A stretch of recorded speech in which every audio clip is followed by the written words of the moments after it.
প্রমাণিত হলো বাংলাদেশে জাতীয়তাবাদী ছাত্র দলের কোনো মৌলিক রাজনীতি নেই। তাদের রাজনীতি শুধু শিবির বিরোধিতা করা, শিবিরকে গালি দেয়া, কল্পনার রাজ্যে রাজনীতি করা। শিবির এদেরকে কিছুই বলে না, তারা বানায় যে শিবির নাকি তাদেরকে রুখে দিতে চায়, তারপরে নিজেরাই আবার হুঙ্কার দেয় যে আমাদেরকে রুখে দিতে পারবে না। অথচ ছাত্রদলকে রুখে দেওয়ার কথা কেউ বলেনি। ছাত্রদল সভাপতি 9 দফা ডিক্লেয়ার করেছেন। এই 9 দফার মধ্যে ছাত্রদলের কোনো ইউনিক বা মৌলিক রাজনীতি নেই, এটা কমন। এই 9 দফা কিচ্ছু না,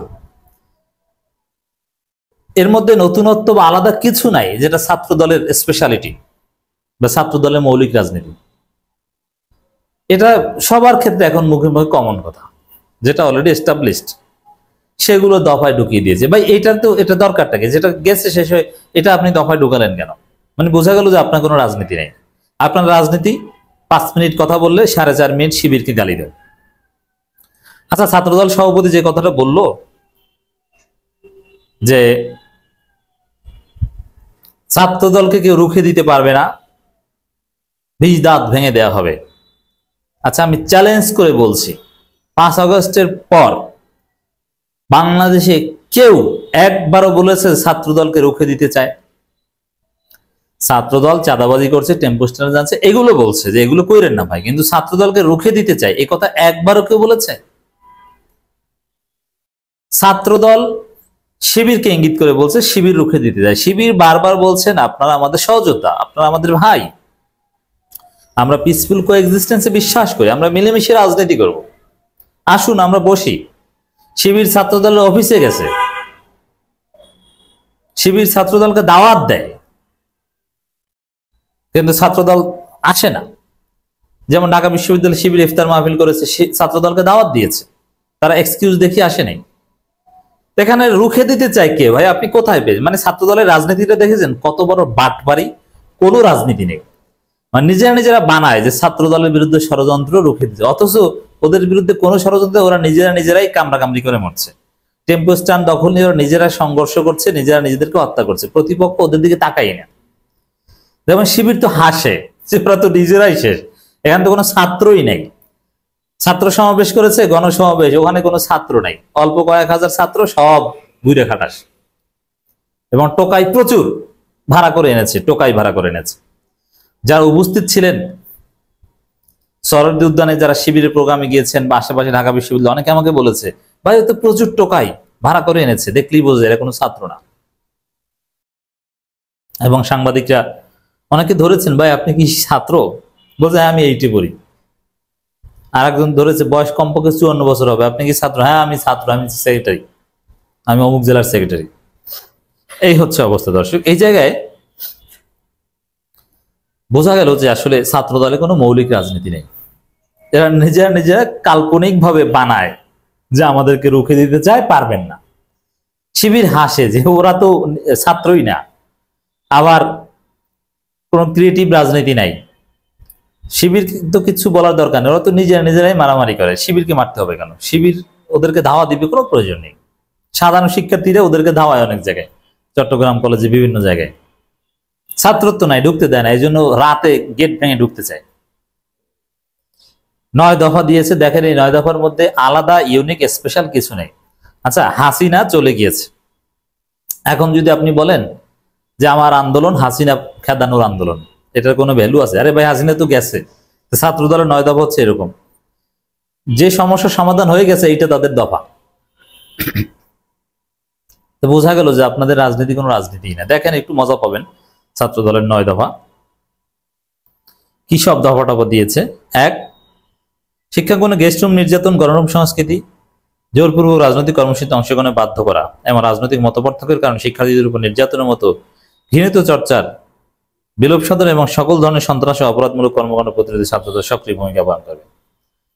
ওই হাসিনা পালানোর মতো। এখন এসে যদি বলেন 25 সালে যে আমি হাসিনার পতন চাই, ওইরকম।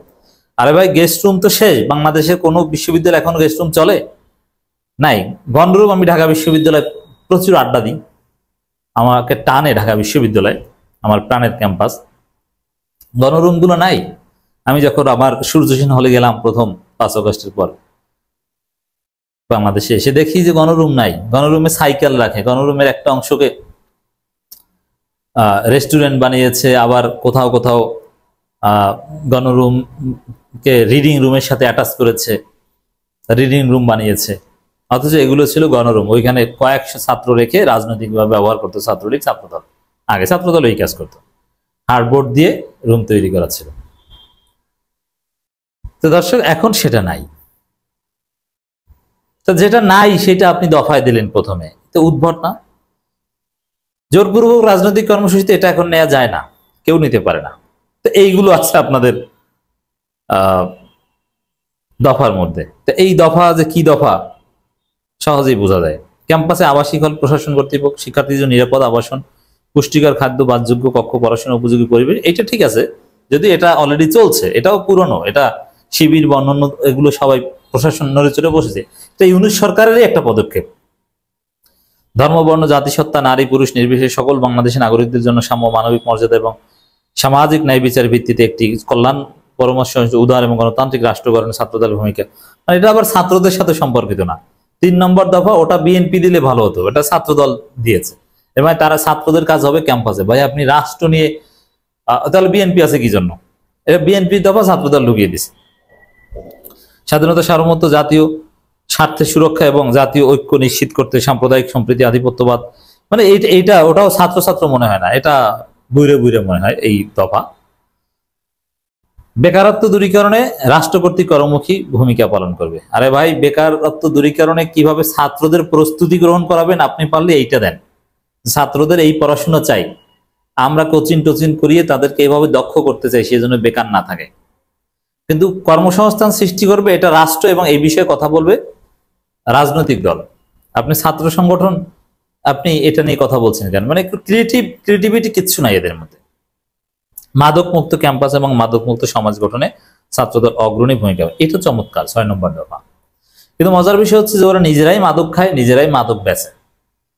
মাদক ব্যবসার সব সিন্ডিকেট এখন ছাত্র দলের হাতে, আর তারা বলছে মাদক মুক্ত ক্যাম্পাস, মাদক মুক্ত সমাজ। এতে মানুষ হাসে। ওই যে দেখেন না, যুব দলের নয়ন এই স্লোগান দেয় চাঁদাবাজের বিরুদ্ধে, অথচ এ নিজেই হচ্ছে বড় চাঁদাবাজ। আবার যারা মাদক খায় এরাই মাদক বিরোধী মিছিল করে, এটা নিয়েও হাসাহাসি হচ্ছে। এরপরে হিস্ট্রিক্যাল কিছু দিক আছে।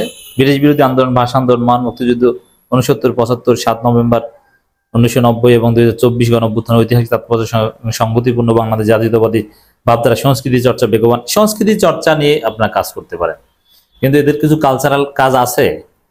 কাজ হচ্ছে টেম্পো স্ট্যান্ডে। শিক্ষাঙ্গন সময় বিশ্ববিদ্যালয় শিক্ষার্থীদের অধিকার প্রতিষ্ঠার লক্ষ্যে, এটার অধিকার প্রতিষ্ঠার লক্ষ্যে ছাত্রদল জোরালো ভূমিকা পালন করবে, এগুলো আপনি বলেন, এগুলো ঠিক আছে। কিন্তু আসলে নিজেদের অধিকার নিয়ে মারামারি করতেই তো তারা ব্যস্ত, অন্যের অধিকার নিয়ে কিভাবে কি করবে। বাংলাদেশে যেন আর কখনো ঘৃণ্য ফেসিবাদ বা স্বৈরতান্ত্রিক অগ্রদল থেকে ব্যাহত করতে না পারে, এটাও ছাত্রদের সাথে ওইভাবে সম্পৃক্ত না। যাই হোক দর্শক, এই যে 9টা দফা আপনাদের ছোট করে বিশ্লেষণ করে শোনালাম, এর মধ্যে কোনো ক্রিয়েটিভিটি নাই। তাদের রাজনীতি হচ্ছে শিবিরকে গালি দাও আর টেম্পো স্ট্যান্ডে যাও আর নিজেরা নিজেরা মারামারি করো।